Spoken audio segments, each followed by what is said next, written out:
आज बात करने वाला हूँ ऑर्डर्स के बारे में।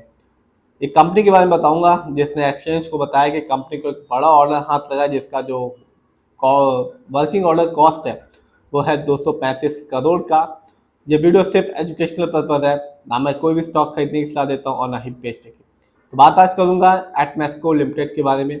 सबसे पहले जान लीजिए इस कंपनी के बारे में। तो ये कंपनी 1994 में बनी और कंपनी ट्रेडिंग में स्टील गुड्स आइटम्स और इंडस्ट्रियल गुड के।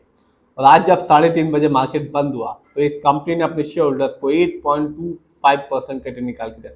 इसका रीजन ये है कि कंपनी ने एक्सचेंज को बताया कि कंपनी को सेल की तरफ से भिलाई प्लांट के लिए एक ऑर्डर हाथ लगा है जिसका जो कॉस्ट है, ऑर्डर कॉस्ट है, वो है 235 करोड़ का, जिसकी वजह से आज 3:30 बजे इस कंपनी ने 8.25% का रिटर्न निकाल के दिया।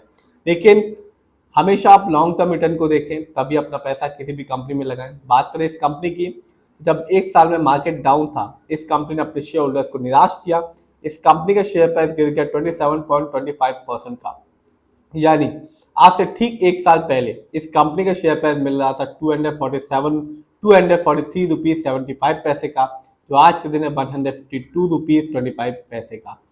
बात करें 5 साल की, तो यहाँ भी इस कंपनी ने अपने शेयर होल्डर्स को निराश ही किया। जैसा कि एक साल में तो कंपनी के शेयर में गिरावट रही, लेकिन 5 साल में इस कंपनी ने वैसा रिटर्न निकाल के नहीं दिया जैसा एक शेयर होल्डर्स को, लॉन्ग टर्म इन्वेस्टर को उम्मीद थी।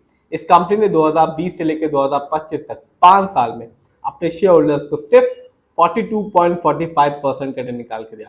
यानी आज से ठीक 5 साल पहले 2020 में इस कंपनी का शेयर प्राइस है 142 रुपए का, जो आज के दिन है 152 रुपीज 25 पैसे का। तो निराशा साफ देखने को मिल रही है इस कंपनी के रिटर्न के मामले में, चाहे वो एक साल हो चाहे वो 5 साल हो।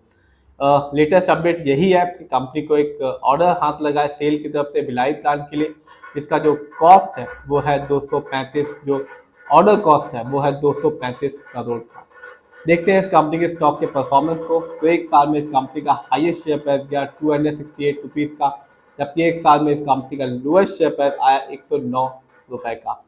देखते हैं इस कंपनी के फंडामेंटल्स को। तो जो कंपनी का मार्केट कैप है वो है 348 करोड़ का। बहुत ही स्मॉल कैप की कंपनी है, बहुत ही स्मॉल कंपनी है, क्योंकि जो मार्केट कैप है वो 5000 करोड़ का है, इसलिए कंपनी स्मॉल कैप की है। पीबी रेशियो 2.73 है। शेयर मार्केट में एक अच्छा पीबी रेशियो कहलाता है, 1 या तो बिलो 3। इंडस्ट्री पी 24.12% है। 24 इंडस्ट्री पी है 24.12। शेयर मार्केट में एक अच्छा इंडस्ट्री पी होता है 20 से लेकर 25 के बीच में। ये बताता है कि कंपनी में का जो स्टॉक है मार्केट में कैसा परफॉर्म कर रहा है। क्या वो बहुत ज़्यादा महंगा तो नहीं हो गया, क्या वो बहुत ज़्यादा सस्ता तो नहीं हो गया। डेब्ट टू इक्विटी इस कंपनी का है 0.67। आप भी देख सकते हैं इस कंपनी पर लोन का ना के बराबर है। ROE 11.46% है। शेयर मार्केट में एक अच्छा जो ROE कहलाता है वो होता है 15% से लेकर 20% के बीच में।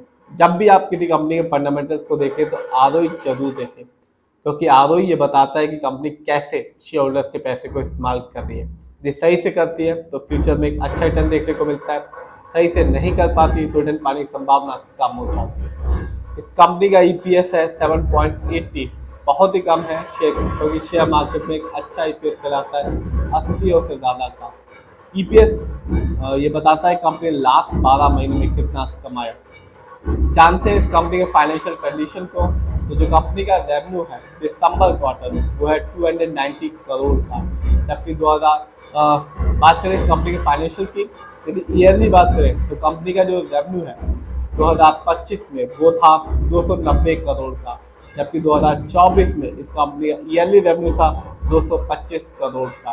प्रॉफिट 2025 में इस कंपनी का ईयरली प्रॉफिट था 19 करोड़, जबकि 2024 में इस कंपनी का ईयरली प्रॉफिट था 16 करोड़ का। नेटवर्थ कंपनी का जो नेटवर्थ है 2025 में था 127 करोड़, जबकि 2024 में इस कंपनी का नेटवर्थ था 108 करोड़ का। देखते हैं इस कंपनी के शेयर होल्डिंग पैटर्न को। तो प्रमोटर यानी कि इस कंपनी के जो ओनर्स हैं उनका पैसा विश्वास सबसे ज़्यादा लगा हुआ है अपनी कंपनी में। प्रमोटर की होल्डिंग है 66.15% की, जबकि रिटेलर्स यानी कि हम लोग का पैसा एक कंपनी में लगा हुआ है 33.86% का। तो रिटर्न तो कंपनी ने वैसा रिटर्न नहीं दे रही है लॉन्ग टर्म में, चाहे वो 1 साल हो चाहे 5 साल हो। 1 साल में तो इस कंपनी ने निराश किया, जबकि 5 साल में भी निराश किया, क्योंकि वैसा रिटर्न निकाल के नहीं दिया जैसा एक लॉन्ग टर्म इन्वेस्टर को उम्मीद थी। लेकिन इस कंपनी ने एक्सचेंज को बताया कि कंपनी को एक ऑर्डर हाथ लगा है सेल की तरफ से 235 करोड़ का।